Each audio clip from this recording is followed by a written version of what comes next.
நம்ம காஃபியோ அல்லது டீயோ ரொம்ப சூடா இருக்கும்போது நம்ம என்ன பண்ணுவோம்? நம்ம ரூம்ல கொஞ்ச நேரம் வச்சுட்டு ஒரு 5 நிமிஷம் கழிச்சு வந்து பார்க்கும்போது அதனுடைய டெம்பரேச்சர் குறைஞ்சிருக்குமா? சோ அதுக்கு பின்னாடி இருக்கக்கூடிய பிசிக்ஸ் கான்செப்ட் என்னன்னு பாத்தீங்கன்னா நியூட்டன்ஸ் லா ஆஃப் கூலிங், நியூட்டனினுடைய குளிர்வு விதி. சோ ஃபார் எக்ஸாம்பிள், இப்ப காஃபி வந்து ஸ்டார்டிங்ல நமக்கு 60 டிகிரி செல்சியஸ்ல இருக்கு, 60 டிகிரி செல்சியஸ்ல இருக்கு. ஓகேவா? ரூம் டெம்பரேச்சர் வந்து சரௌண்டிங் டெம்பரேச்சர், நம்ம ரூம் டெம்பரேச்சர் நம்ம ரூமுக்குள்ள தான் இருக்கும். இப்போ சரௌண்டிங் டெம்பரேச்சர் வந்து நம்ம ரூம் டெம்பரேச்சர் எடுத்துப்போம். அது வந்து 25 டிகிரி செல்சியஸ் இருக்கு. ஓகேவா? சோ ஆஃப்டர் சம் டைம் கொஞ்ச நேரம் கழிச்சு வந்து பார்க்கும்போது நமக்கு காஃபியோட டெம்பரேச்சர் எதுக்கு வந்துடும்? நம்ம ரூம் டெம்பரேச்சர் என்னவோ, சரௌண்டிங் டெம்பரேச்சர் என்னவோ அதுக்கு இறங்கிடும். சோ ஓகேவா? சோ அதுக்கு உண்டான கான்செப்ட் எக்ஸ்பிளைன் பண்றதா நியூட்டன்ஸ் லா ஆஃப் கூலிங். ஓகேவா? சோ இந்த லா படி இது எதை எக்ஸ்பிளைன் பண்ணுதுன்னா rate of cooling of a body. So ஒரு பொருளோட ரேட் ஆஃப் கூலிங்க பத்தி சொல்றதா வந்து நியூட்டன்ஸ் லா ஆஃப் கூலிங். ஓகேவா? சோ இந்த லா படி அந்த ரேட் ஆஃப் கூலிங் வந்து நமக்கு directly proportional to the temperature difference between the body and its surroundings. For example, காஃபியும் நமக்கு ரூம் டெம்பரேச்சர் எடுத்துக்கிட்டோம்னா காஃபி 60 டிகிரி செல்சியஸ்ல இருக்கு, room temperature 25 degree, that is surrounding temperature 25 degree Celsius இருக்குன்னா 60 மைனஸ் 25 அதுதான் நமக்கு டெம்பரேச்சர் டிஃபரன்ஸ். அதுக்கு டைரக்ட்லி ப்ரொபோர்ஷனலா இருக்கும். அப்போ dt by dt the mathematically இந்த மாதிரி போட்டுக்கலாம். dt by dt is directly proportional to t minus ts. இங்க t அப்படிங்கிறது temperature of the body, temperature of the body.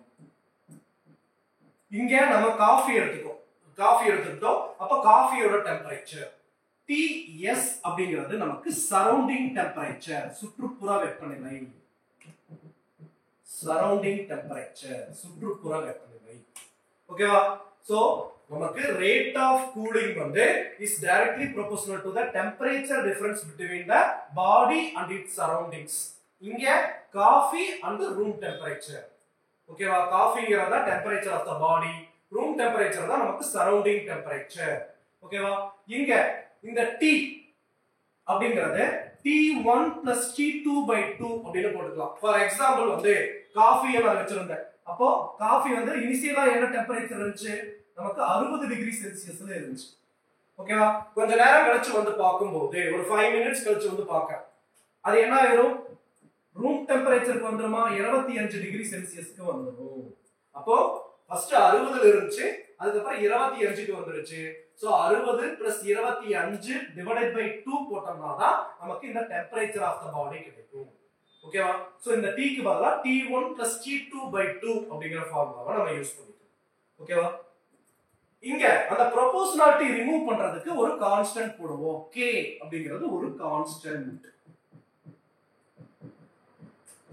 ஓகேவா? சோ நம்ம என்ன பார்த்தோம்? dt by dt is directly proportional to the t minus ts.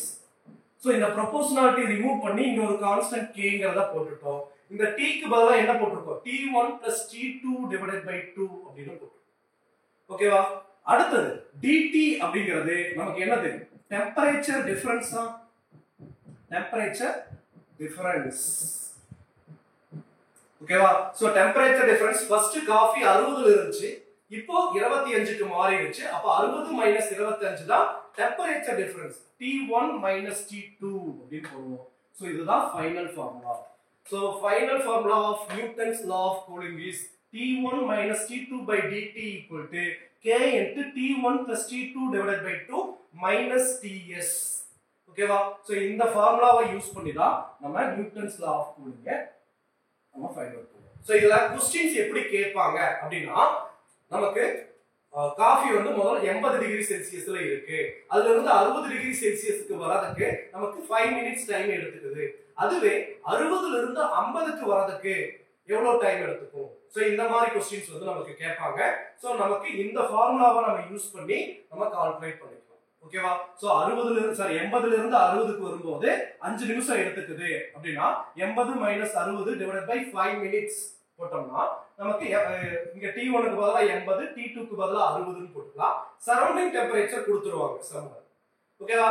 அத வெச்சு நம்ம k ஓட வேல்யூவை கண்டுபிடிச்சுக்கலாம். ரைட்? அடுத்தது என்ன பண்ணணும், 60ல இருந்து 50க்கு குறையுது அப்படின்னா 60 மைனஸ் 50 டிவைட் பை டைம், அந்த டைம் தான் கேட்டிருப்பாங்க. அப்ப அந்த 60 50 போட்டு கேக்கு உண்டான வேல்யூஸ் எல்லாம் சப்ஸ்டிட்யூட் பண்ணோம்னா நமக்கு ஆன்சர் கிடைச்சிடும். ஓகேவா? சோ இப்போ அந்த டெம்பரேச்சருக்கும் டைமுக்கும் ஒரு கிராஃப் கேட்டாங்க அப்படின்னா நமக்கு டைம் ஆக ஆக காஃபியோட டெம்பரேச்சர் என்ன ஆச்சு, கம்மியாயிட்டே வந்துச்சா? சோ அப்போ அதுக்கு கிராஃப் போட்டோம்னா ஃபர்ஸ்ட் இனிஷியலா அதிக டெம்பரேச்சர் இருக்கும், இது இனிஷியல் டெம்பரேச்சர். அப்போ டைம் ஆக ஆக குறைஞ்சிக்கிட்டே வரும். ஃபார் எக்ஸாம்பிள் ஒரு 80 நிமிஷம் கழிச்சு 1 hour 20 minutes கழிச்சு அது என்ன ஆயிருது, டிராப் ஆயிருது. சோ இது ஃபைனல் டெம்பரேச்சர். ஓகேவா? சோ கிராஃப் கேட்டாங்கன்னா நம்ம இந்த மாதிரி ஃபாலோ பண்ணணும். ஓகேவா?